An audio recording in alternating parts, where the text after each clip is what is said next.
This is Talking Drupal, a weekly chat about web design and development from a group of guys with one thing in common. We love Drupal. This is episode 271, User Groups. Welcome to Talking Drupal.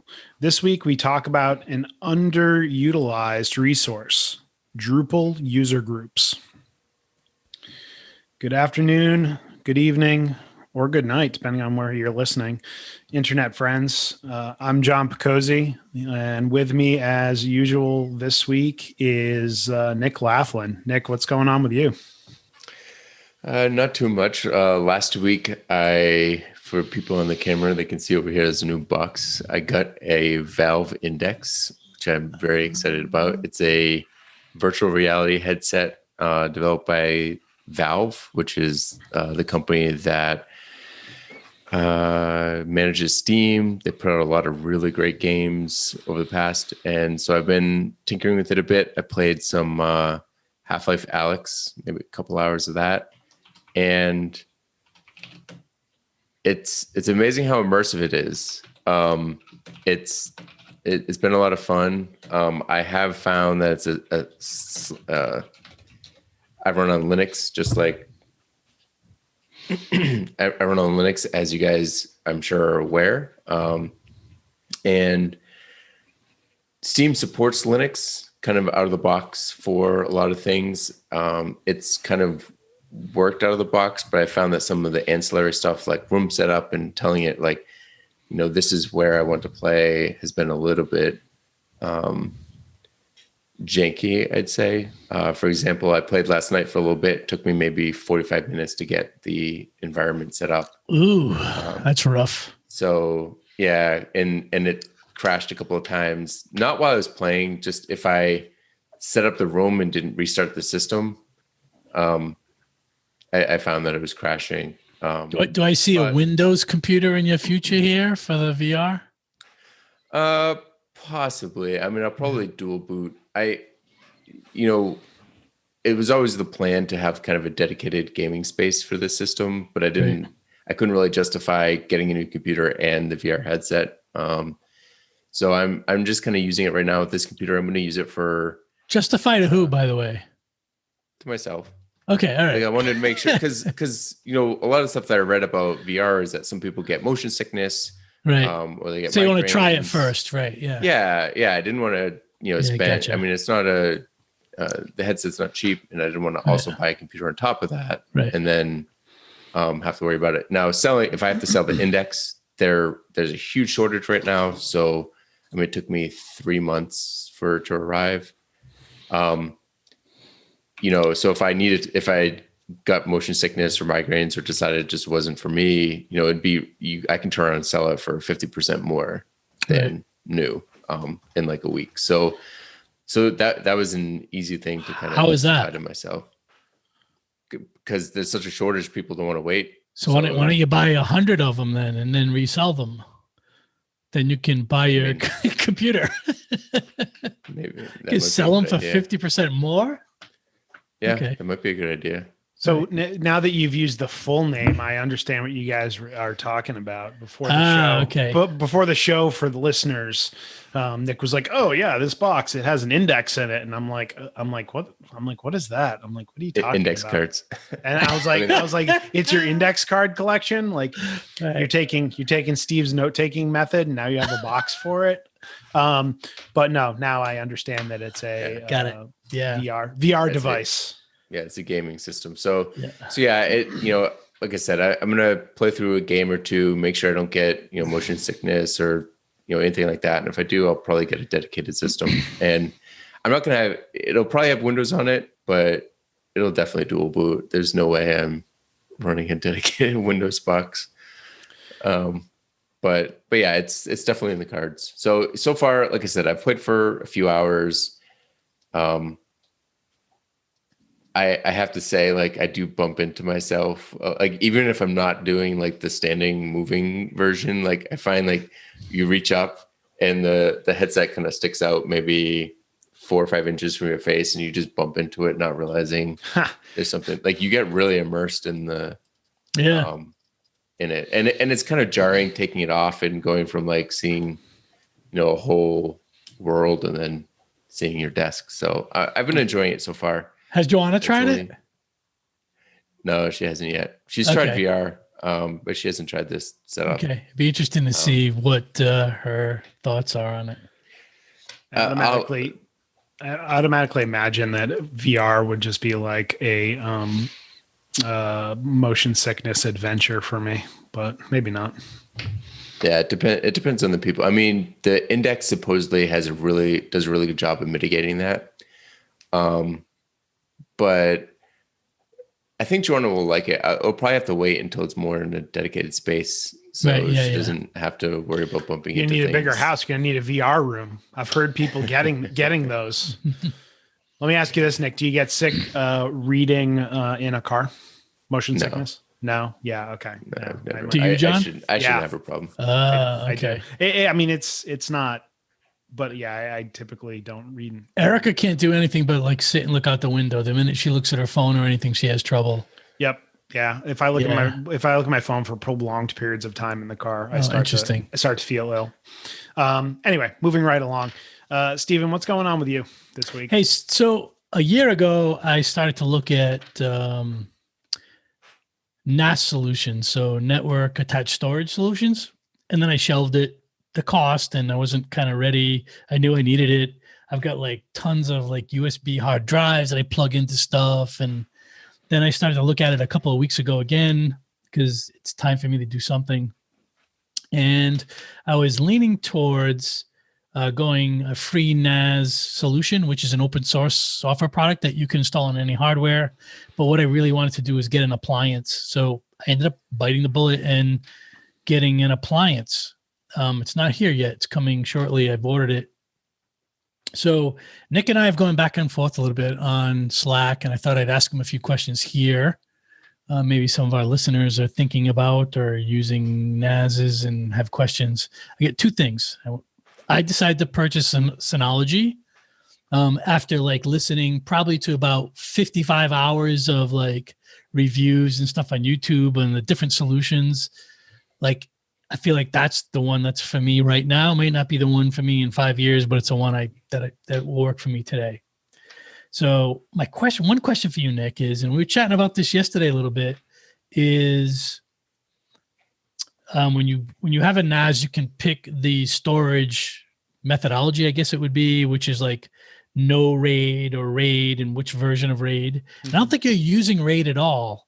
And to me, like, I'm curious as why, if you had a NAS, you wouldn't use RAID, because to me, seems like one of the main purposes of getting it is to have redundancy in the disks. So yeah, I mean, like when you have RAID on, you're basically just copying one set of disks to another set of disks as a like in-house backup, right? Sort of as a basic description. Sure. Yeah, that's good. I mean, it's not a backup. It's more that you have drive redundancy, so that if a drive fails, you can replace it. Yeah. There's a couple of reasons why I didn't do that. One of the reasons is that RAID generally requires symmetrical drives. I mean, there's configurations you can do that don't have those, and I don't have symmetrical drives. Synology has like a proprietary pseudo RAID that can handle non-symmetrical drives, supposedly, but I don't trust it. The other reason is the information that I have there is backed up elsewhere already. So, for example, or information I don't want to back up that's fairly ephemeral. So, for example, most of the information on my NAS right now is surveillance camera. The cameras record there. I keep a few weeks, maybe a month worth of time there. If I lose one of those drives, it's not really critical.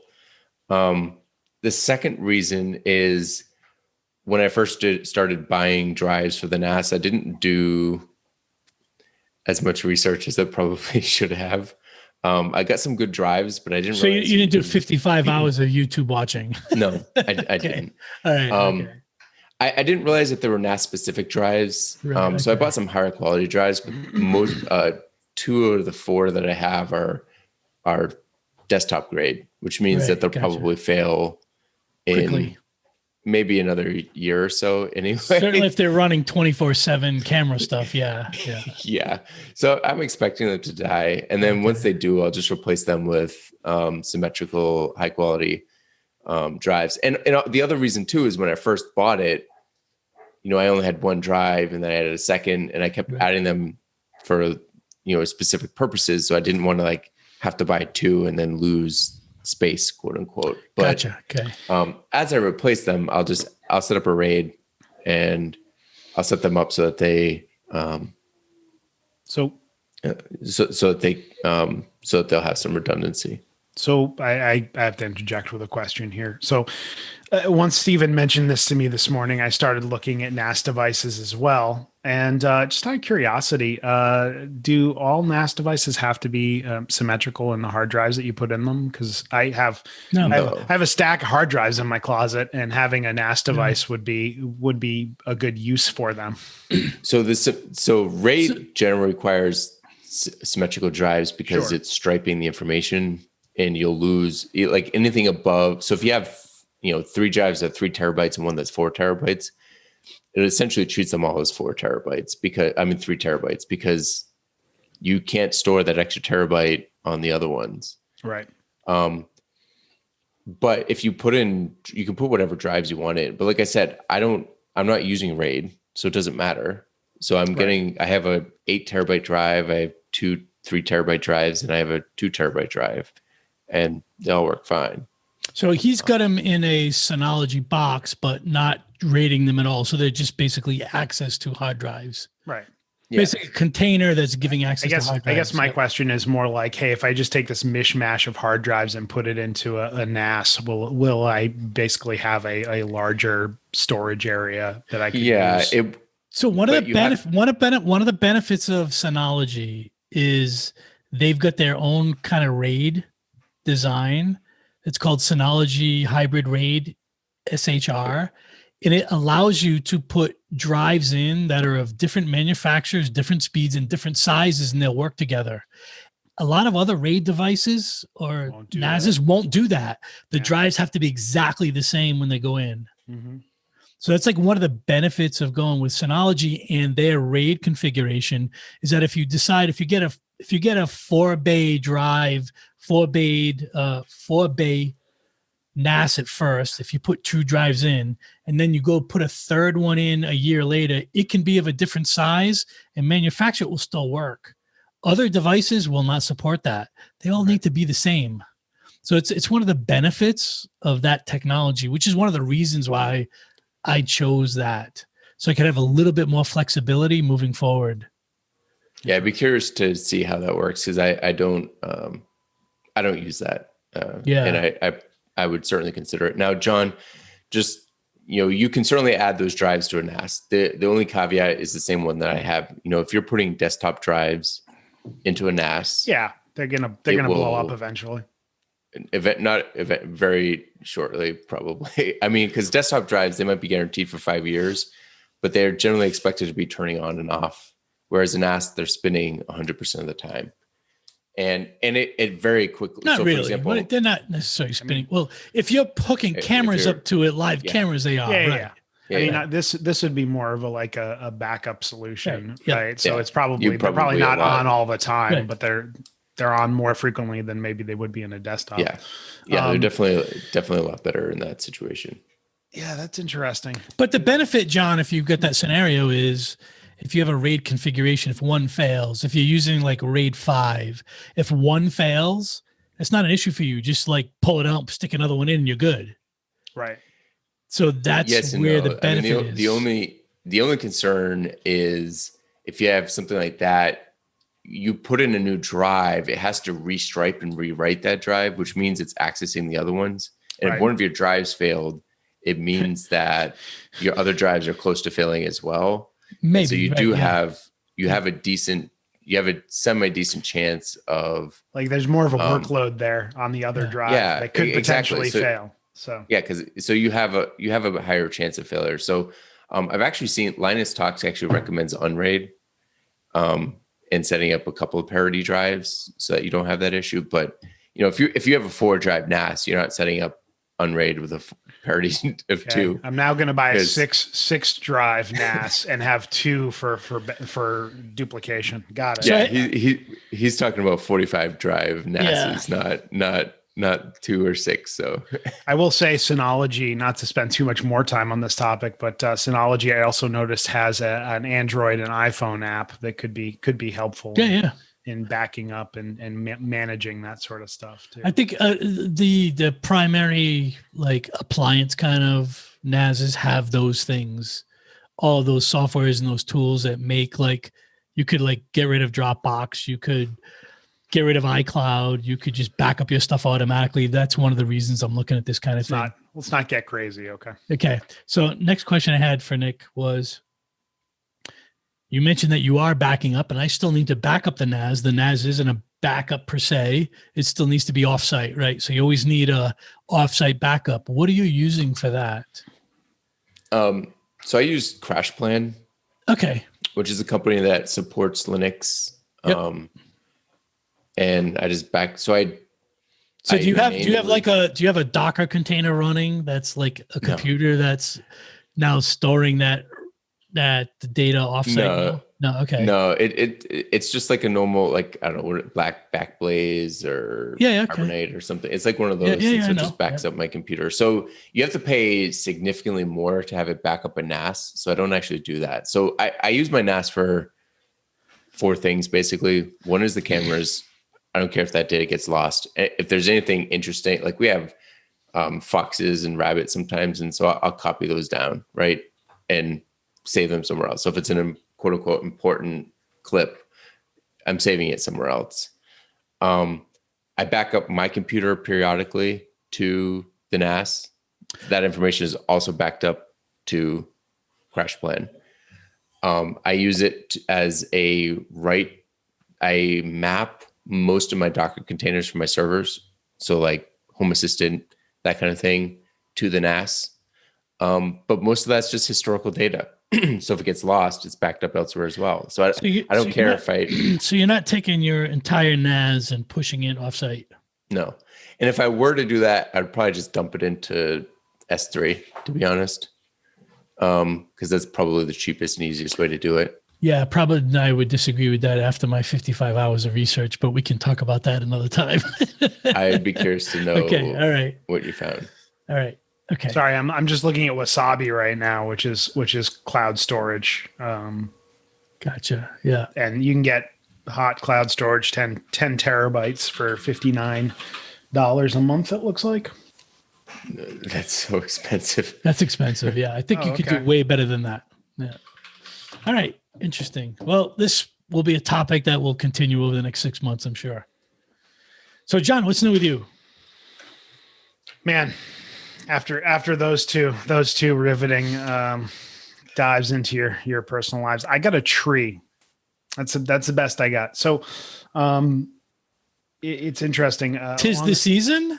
Or? No, well, sort of. So long ago, when I worked in an office, it was one of the first companies I worked for. I actually got a tree and put it on my desk, and it was just a small pine tree. And it was just nice to have like, a tree on your desk, a plant life, on your, growing a life, something you could, that grows. And one of my coworkers the other day was talking about they're moving and they wanted to get some new plants, and some folks were tossing around links. And one of the links was to this site called The Sill, I guess. And I just looked at it, and like on their homepage was like this tree, basically like a type of pine tree. And, it comes in a pot and they deliver it to your house. And I was like, oh, that's cool. And so I got one of those. I know it's not overly exciting as VR or NASA's is, but, I don't know. Sometimes it's nice to have something nice to look at in your office. So I'm going to put it right above my monitor and in my office. And I'm going to have a tree. That's awesome. Love a good plant. Is that tree for home or tree for Oomph office? So interestingly enough, no, this is going to be a home tree because, I'm doing most of my work from home these days, but the new Oomph offices actually will have have trees in them. So part of our interior design plan is to build kind of a common space and have real life trees in it. So That's nice. yeah, it's going to be super interesting. So yeah, I'll be able to have trees at the office and a tree at home. Are you going to decorate it? Probably not. Okay. But maybe, I don't know. I might get It is a pine though. It is a pine, right? It is a pine. It looks like it would be capable of holding lights. So I don't know. Maybe I'll get a small set of LED lights or something and put them on there. But no, right now there's no plan to decorate it. I feel like we need to add a segment to the show where we ask John if he watered it every week. Yeah, so that's the other benefit. It only needs to be watered 1 or 2 times a week, which is great because typically I kill things. So having like kind of a low maintenance plant is right up my alley. What we've learned is you need more plants. There's like a critical mass of like 5 or 6 plants, and once you reach that, your plants stop dying because you see them all the time. One of them starts to get a little dry, and you go, "Oh yeah, I need to water the plants." You water everything. Totally agree with that. One plant will die.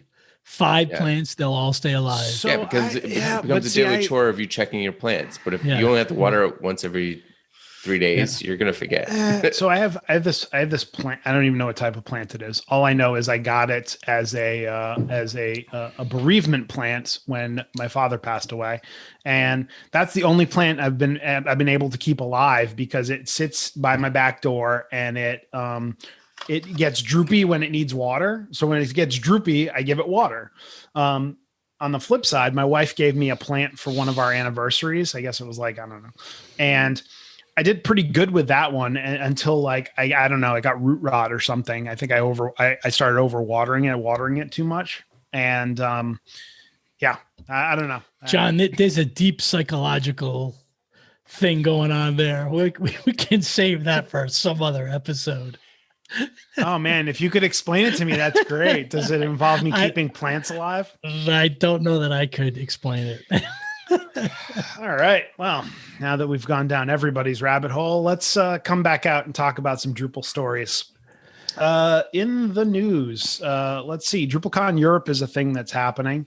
There was recently a post on the Drupal events blog, and the subtext of this one was Drupalcon Europe will only sustain if you show up for it, which, to be fair, is true of most events. But I think maybe Drupalcon Europe's seeing a little bit of a decrease in attendance this year.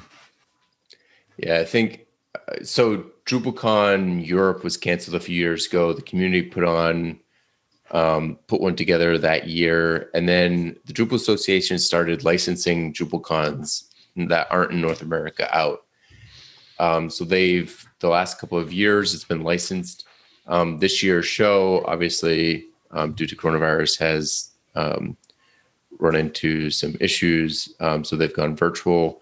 And, the blog post is basically just a call to action to ask for people to attend. So if you're in Europe or you're interested in attending a DrupalCon, take a look at the track. Yeah, I think the blog post takes the slant of, if you want this event to continue, please sign up very quickly, because if you don't, it's not going to continue. So anyone in Europe or anyone attending this event virtually, if you haven't signed up, this is the time to do it, because there appears to be a slightly desperate situation, maybe I'll say.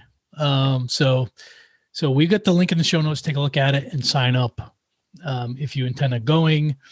I think we did some calculations before the show. It looks like it's about the same cost, or in the US, it's slightly under $300 to go.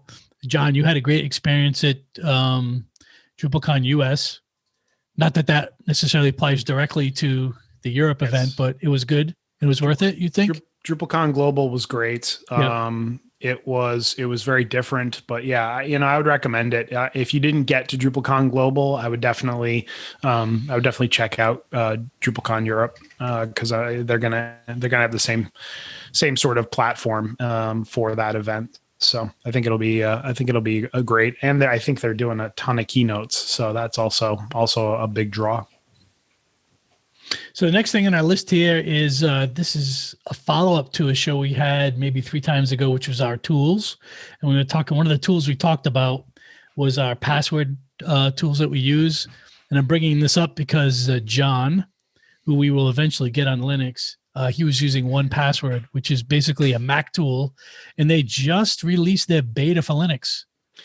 I saw this. I was very excited when I saw this in the stories. I was like, "Oh, finally!" Like, great. Like, so just why are you excited though? Go back and listen to that show, and I explain. But I'll briefly explain now. Okay. So on Linux, when you go to use 1Password, it's a browser add-on. It's not a standalone app. And if you use it for Mac, it's a standalone app that you can open anywhere. So you don't have to be in a browser. You could be in wherever you want. You can open your password manager and copy and paste stuff out of it. So being able to do that on Linux now is super helpful, at least to me, for obvious reasons. Containing yourself to the browser window just seemed kind of annoying to me. And this is your reminder for NedCamp gear on the Drupal Swag Shop. I'm told that it's not going to be there forever. I don't know when it's coming off the shop, but it isn't.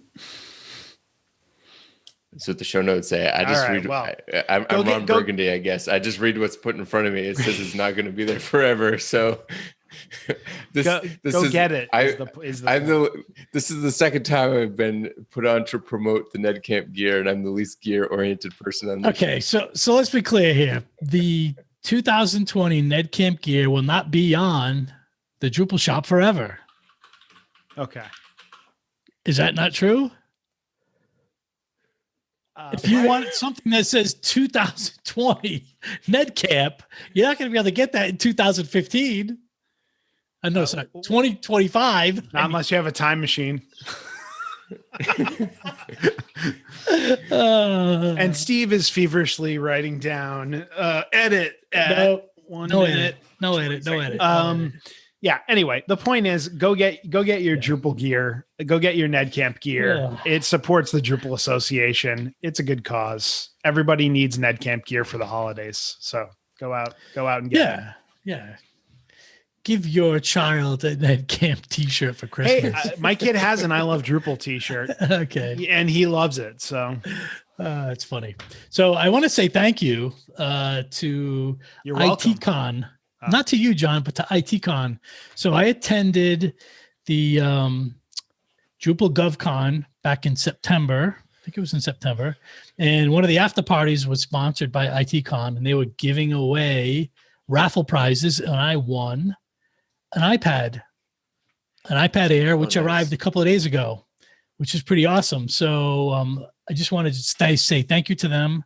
Thank you for sponsoring GovCon and ITCon Services. It's an industry-leading systems integrator with strong technical development, operations, and development and database administration experience. So it's like a heavy-duty Drupal shop.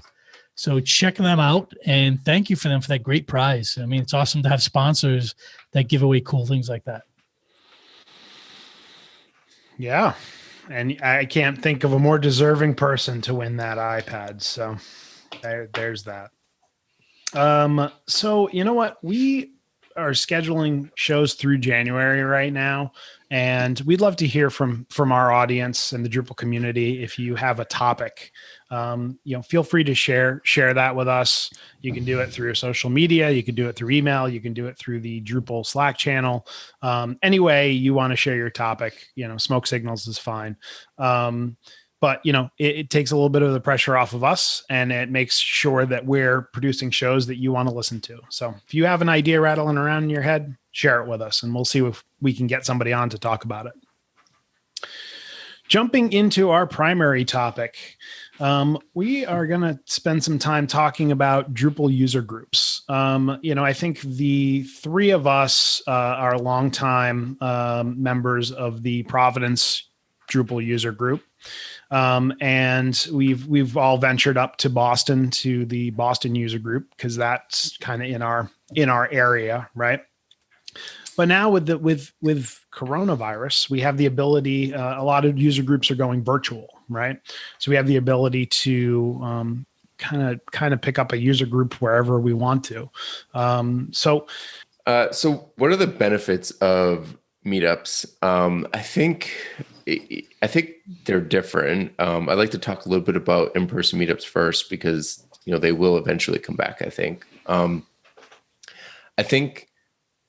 they're a great networking opportunity. I think it's great to see other people in the community, see what they're doing, see where they're working, get to know other people that are working in the same field as you. I mean, it certainly helps build your own skill set, knowing other people and having somebody to bounce questions off. I think another huge benefit is just the ability to ask questions. I mean, I don't know the number of times I went to a meetup and had a question that somebody was able to say, "Hey, I worked on a project that had that same question. Here's how we solved it." Or, here's somebody asking a question about how they can solve a particular problem that they're running into. I remember one of the first times I went to a meetup was in Boston, and just discovering that there were other people that used Drupal besides me. I mean, when I first started using Drupal, I felt like I was on an island. Nobody had ever heard of it, because the only people I talked to were clients.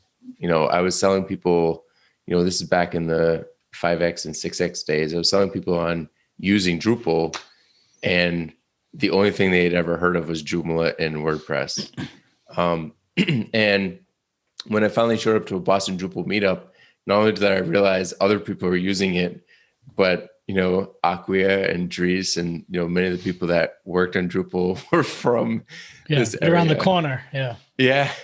And I think the other really big realization from that meeting was, it helps you level set. It helps you realize what your skill level is, and it helps you realize, maybe where there's gaps in your knowledge. So for example, because I was working by myself, going to the meetup was when I first realized that, I actually knew stuff about Drupal, that I wasn't just like randomly hacking on stuff and didn't really know what I was doing. But it also helped me realize that, I had some deficiencies on the theming side, and, it helped me get connected with a group so I could learn more about responsive design. And, I went to my first D4D meetup because of that, D4D conference because of that. I mean, I think overall, meetups have so many, or user groups have so many benefits. Like, it's kind of hard to list them all out, right? Because it depends on really what you're going and what you want to get out of it. So, Nick brought up some great stuff as far as education and feeling part of a community. A lot of times I'll go to meetups, user groups for, to demo a new talk. If I'm giving a talk, I want to do, I want to get some feedback on it. That's a great place to do that. Meet new people is another great benefit to that environment. And then, as Nick said, knowledge building, I think, is huge. It's really interesting to see what other people are doing and be able to say, like, oh, I can see how I could use that. I remember a couple of, well, I don't know, it might have been over a year ago now, but Steve, you did a talk at the Providence group about a site testing tool. Backstop.js. That's it. I was going to say backdrop, but that's not it at all. And it kind of sent me down a little bit of a rabbit hole, like playing with it, messing around. But I thought it was cool to know that was out there, and it was possible to be able to do that sort of testing. Pretty easily too. It was a 45-minute presentation or less, and you were up and running and showing people things that were actually beneficial. So I think, there are a lot of benefits to user groups. Question for you guys. Do you think benefits have changed, good, bad, and different, now that most of these user groups are going virtual? benefits are exponentially better because, in my mind, because the pool of opportunity is huge. So I last week I attended the Central New Jersey Drupal meetup, something I would have never ever gone to in person, right? But I saw it come up and I went to it. And there was a talk there that night that I wouldn't have seen otherwise. And it was a good opportunity to meet new people. One thing that happened in that meetup too is someone else joined who was not local to New Jersey. And they said, hey, you know what? I've been doing Drupal for like 3 years and I'm finally reaching out to kind of meet some more Drupal people and see what's going on and get into the community more. And you could see that happen.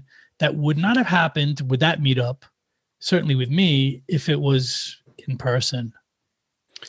So right. I think there's a lot of opportunity there. Yeah, I tend to agree. I think Nick touched on something, and that's the networking aspect. But I honestly feel like I don't want to say the networking is better in a virtual environment because obviously you're not in the same room with the person, but I feel like it's a little bit. I don't know. I want to say it's a little bit easier because everybody's kind of like level set as opposed to a room. You kind of have to break into conversations and try to work, quote unquote, work the room if you're trying to network. Well, that's hard to do. That's hard to do in a Zoom setting when there's 25 people on the screen. You can't have that one or two person conversation that you would have face to face. So I think it's deficient in that area. Yep.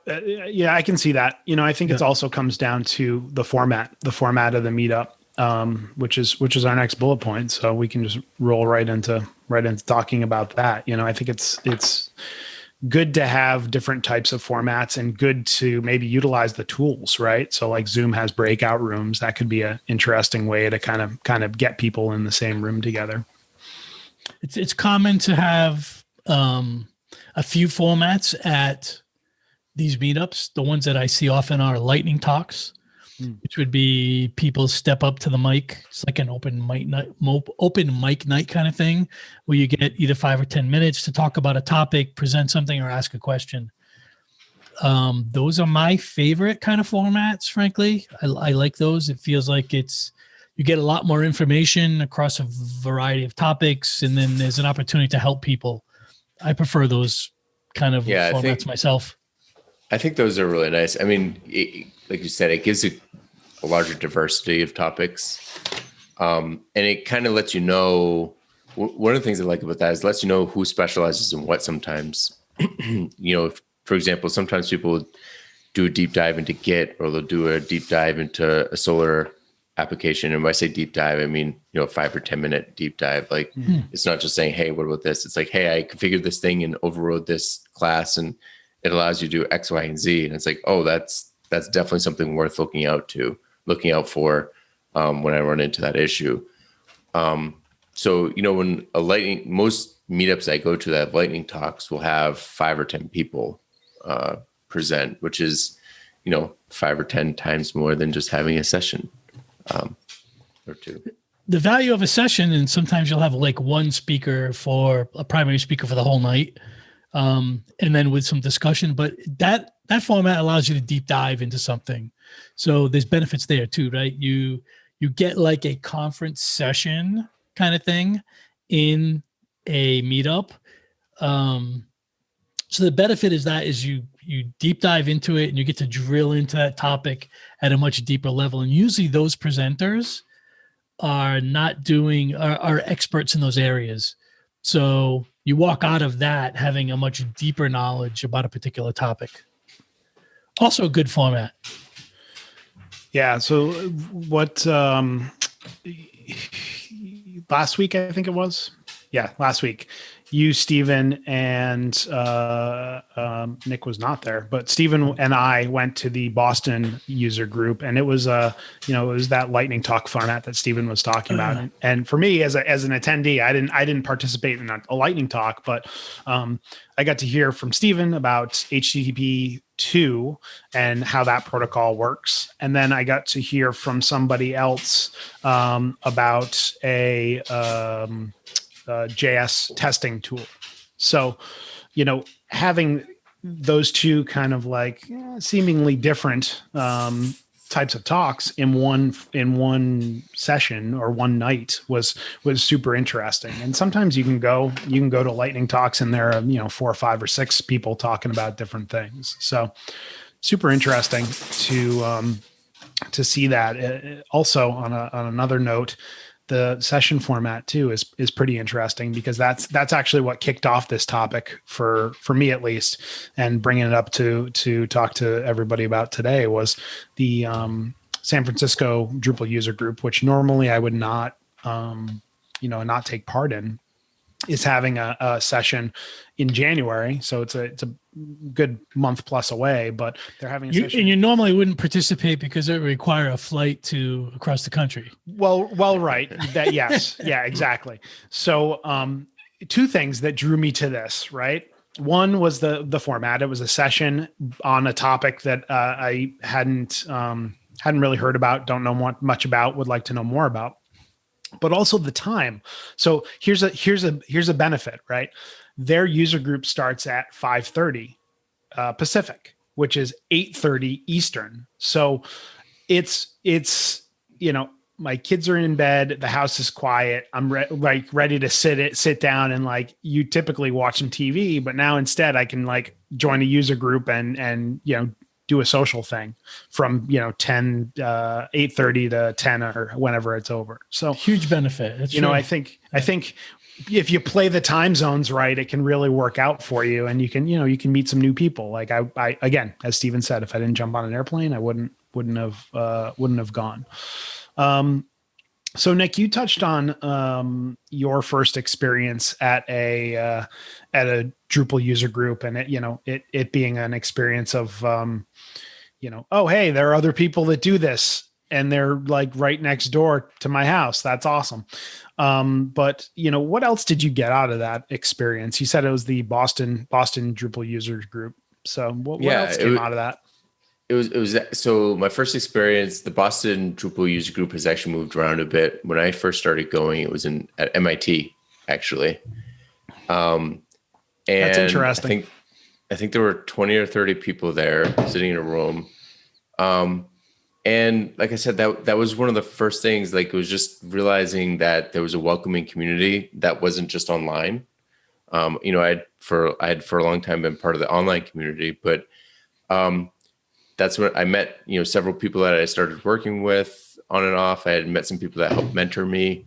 It really just, I think the biggest thing was realizing that there was an in-person community as well that also helped build online communities.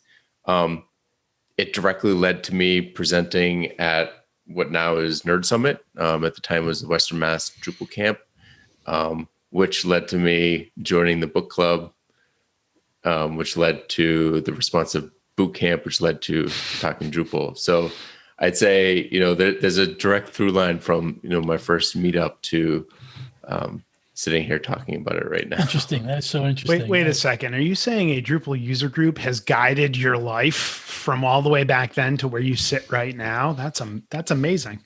My professional life, anyway. Yeah, but user fair group enough. Introduced me to my wife, but that's fair. That's fair.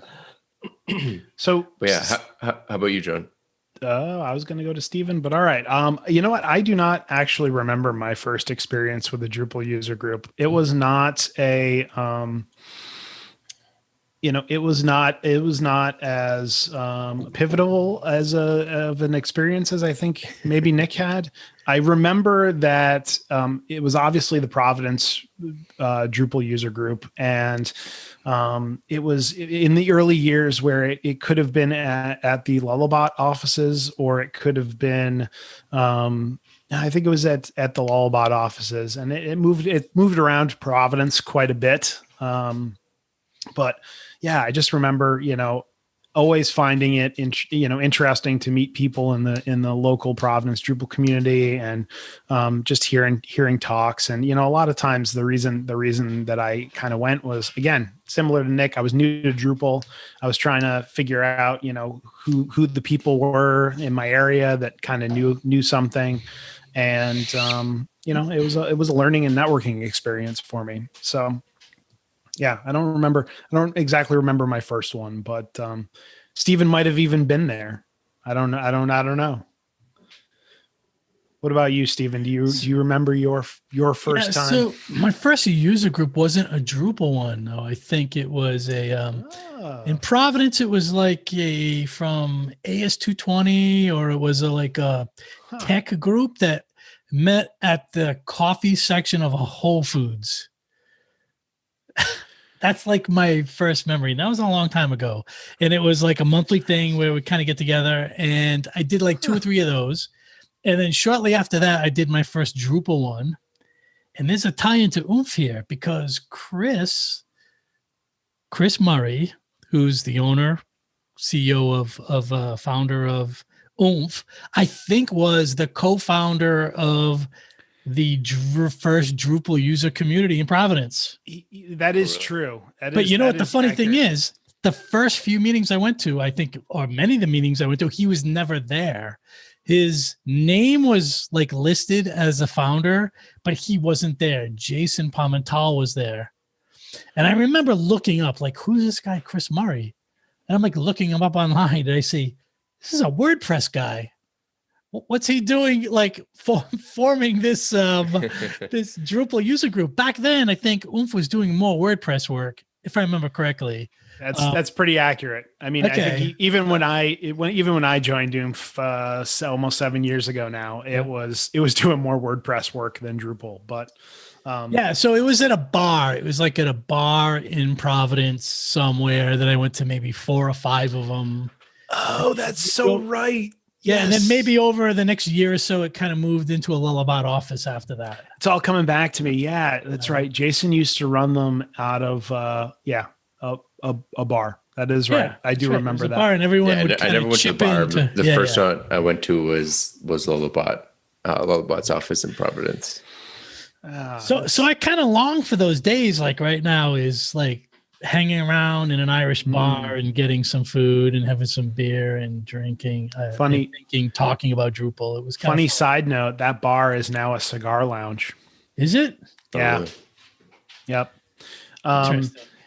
Yeah, that's wild. It's funny how user groups morph over time. Yeah, right. And you know what? Now that you talk about coffee at a Whole Foods, I seem to remember going to a coffee, like a tech coffee lunch or something like that at one point or another. Yeah. So, and like at the time, I was kind of desperate to just meet people that were doing similar things as I was. So I was like just looking for stuff like that. Right. That's super interesting. That's super interesting. So how do we find them? So you've mentioned going to the San Francisco one. You mentioned briefly using meetup.com. What's sad is it's not easy. Yeah, it can be more difficult than you expect. From the Drupal standpoint, I will say that there is an effort right now from event organizers to make it easier to find events.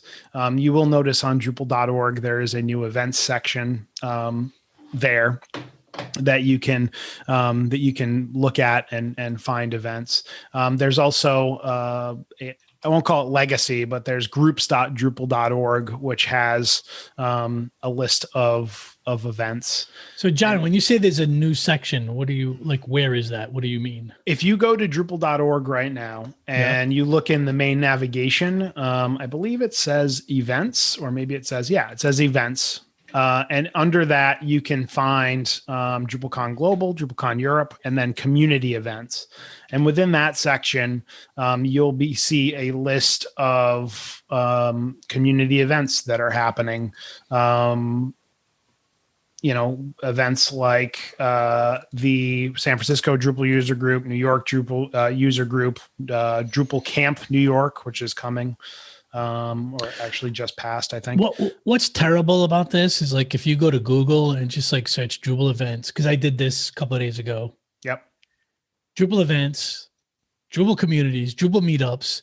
There are like projects within Drupal to try to organize this stuff. There's all kinds of stuff, even from Drupal.org, where this data is all over the place. You land on a page, it looks current, and then you realize that the data you're looking at is from 2017. So I will say that it's a mess. So It's a I will total mess. say that the Drupal event organizers group is working to centralize that data on Drupal.org, and this event section on Drupal.org is a first step in that process. So don't go to Drupal.org/events, because there is stuff there, and that seems to be outdated. You need to go to community/events. Yeah. So you mean are you referring to Drupal groups? No, if you go to Drupal.org/events. Okay. It like takes you to, I think that's the one I have in the show notes. Yeah, it's an archive of the past events. Yeah, well, that's not even the link in the show notes. Yeah, it's let's just leave it. It needs work, because you can, if you do a Drupal.org is they're phasing that out and moving towards the Drupal.org events section, which is, so unlike most instances when you can go to Google and get your best results, this is not one of those examples. So something that is far easier, at least I've found, is just going to Meetup and typing in Drupal user group or just Drupal and seeing what comes up. A little later on, we're going to talk about, we've already talked about a lot of the Drupal user groups that we're going to, but we'll have links in the show notes for those. And most of them have Meetup pages that you can get updates, and you can kind of post to forums and that sort of thing. So, I typically recommend, obviously Drupal.org is a pretty good source for events, but if you're looking for a meetup in your area, maybe meetup.com is better way to go. So I'm looking at this link, this new link that's here. The one that we just talked about. So Drupal.org/community/events, which we say is the new place, right? That they're trying to build this up. If you look on the right-hand side, it's got stuff from June in it. It starts in June.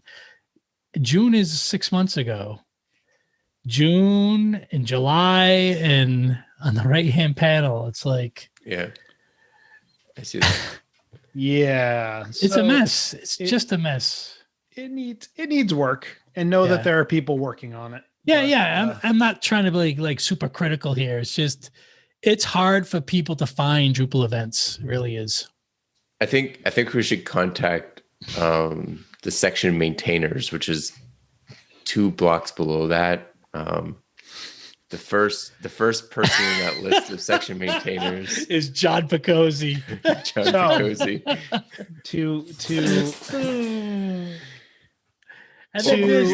Are you just maintaining the section of the block that is section maintainers? You don't maintain the actual events. So to be fair, in order to have your event posted, like the New England Drupal Camp, you need to request to become a maintainer of the section. So I have done that. Unfortunately, I do not have any ability to reverse the order on that block on the right-hand rail there to make the last item appear first. So that way it's... So you guys heard it here first. John is the #1 maintainer of events on Drupal.org. Not true. However, I will say for our listeners who are interested in helping out with Drupal events, there is a monthly Drupal event organizer meeting. It's open to the public, and wasn't that the Drupal camp organizers? Has it changed the title of it? It's Drupal event organizers. It is, there are a lot of camp organizers that go, but ultimately it's the whole event initiative for Drupal. Okay. So, if you're interested in making the Drupal event space better, I would recommend going to that meeting and, just saying, hey, I'm interested in helping out. Because I know that the event organizers board is definitely going to be looking for help coming soon. With that said, before we leave here, I just want to say that there is a link in the show notes that I put for Meetup, which does a filter automatically for you, which filters all of the Drupal events that are on Meetup. and there are lots of them there. So if you like click on that link from the show notes, you can get, I don't know how many there, a couple of hundred, maybe 100, all over the world. And it's an easy way with a couple of, Command F to find a state or a country you're interested in. You can find a number of events there. So once we've found an event, Steve, can you give us a little insight as to what to expect? I think you would expect when you go to one of those events, let's assume as we're recording this is a virtual event, that you'll expect a handful of people that join into a Zoom or some sort of online tool, and they'll be very welcoming and open to just say hi and introduce each other in terms of who you are, what you do for a living, what company you work for, what kind of Drupal things you're doing. And I think you'll find a very open group of people that are just interested in connecting. I also think it's fair to say that you don't have to be Drupal user groups are typically, especially in a digital format, you're typically good, to join them, whether you're an introvert or an extrovert, right? So if you go to a physical location, there's a little bit of a need to you can't just sit in a corner. You have to the idea is you probably have to mingle with people. In a digital format, you can very much join a user group and, talk very little or not at all, right? You could just kind of listen in depending on what the format is. So I think that's something to be aware of. And to be fair, something Drupalcon did very well. There was a lot of possibility for you to be able to just kind of listen and not have to talk a whole lot.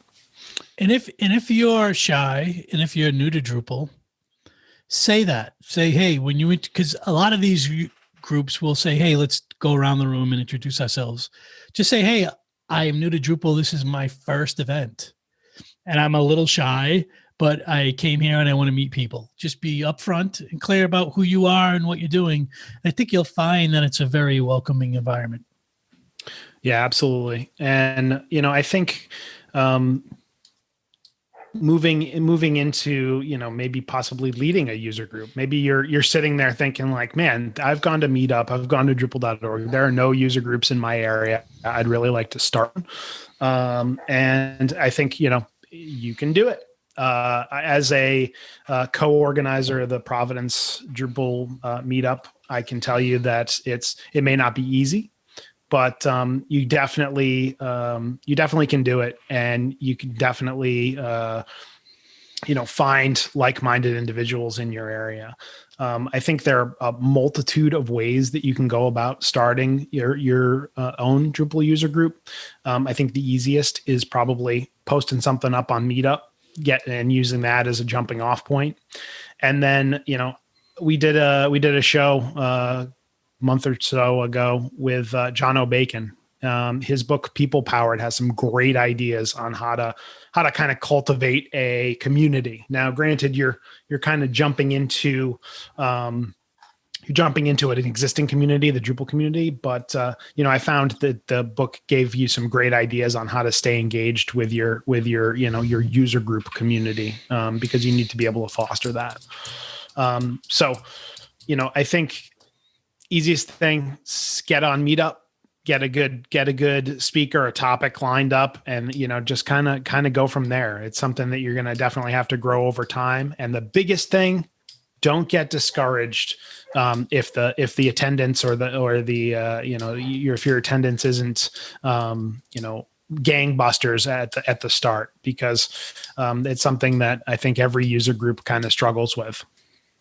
And I think something you'll find is that if you desire to have a local group, there's probably other people desiring it too, and they just need someone to get the ball rolling. And then you'll probably get a few people to jump in and help you out. So It's someone just to take the initiative. Yep, absolutely. What were you saying, Nick?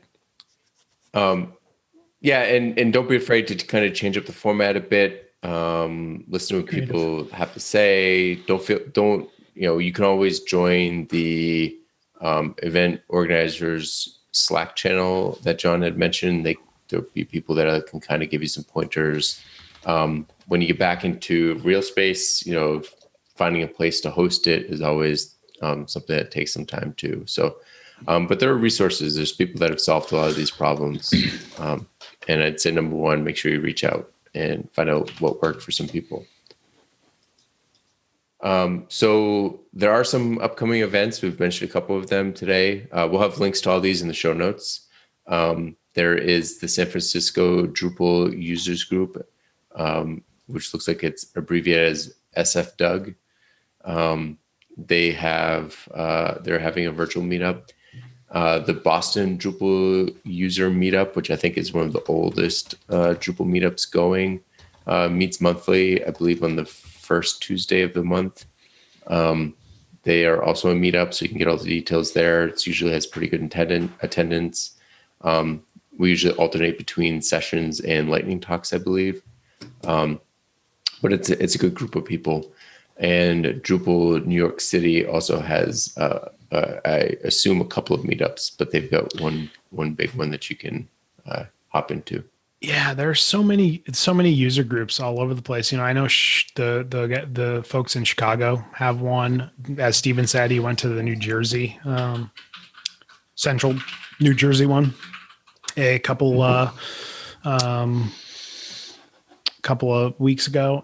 So I think just look around. You're gonna find them, and most of them have newsletters or some sort of mailing list you can sign up for to get updates from them. You can also join them on Meetup and get updates that way.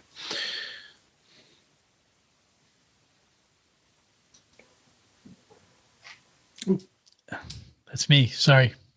And you're on. Never happens. Yeah, I'm usually right on the ball there. You need to write this on the index card. No, I was looking at the bullet that said close on it, and I was waiting for someone to close. If you have any questions or feedback, you can always reach out to us on Twitter at Talking Drupal. Hit us on the Drupal Slack channel at Talking Drupal or hashtag Talking Drupal. You can always email us at show@talkingdrupal.com.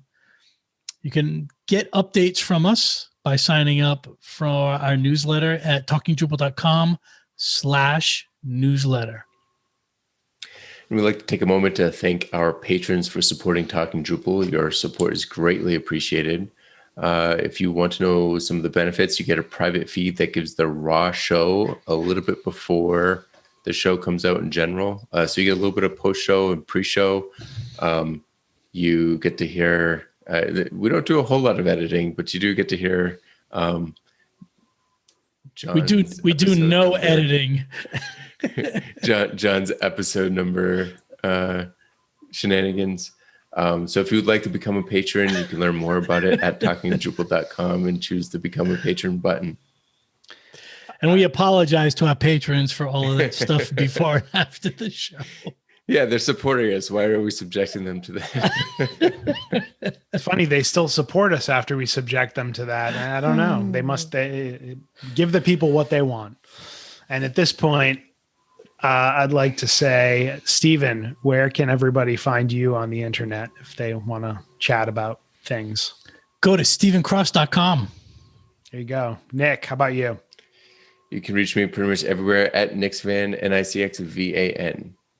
Perfect. I'm John Picozzi. You can find me at John Picozzi on all the major social networks and Drupal.org. You can also find me at johnpicozzi.com, and you can find out about Oomph at oomphinc.com. If you've enjoyed listening, we've enjoyed talking.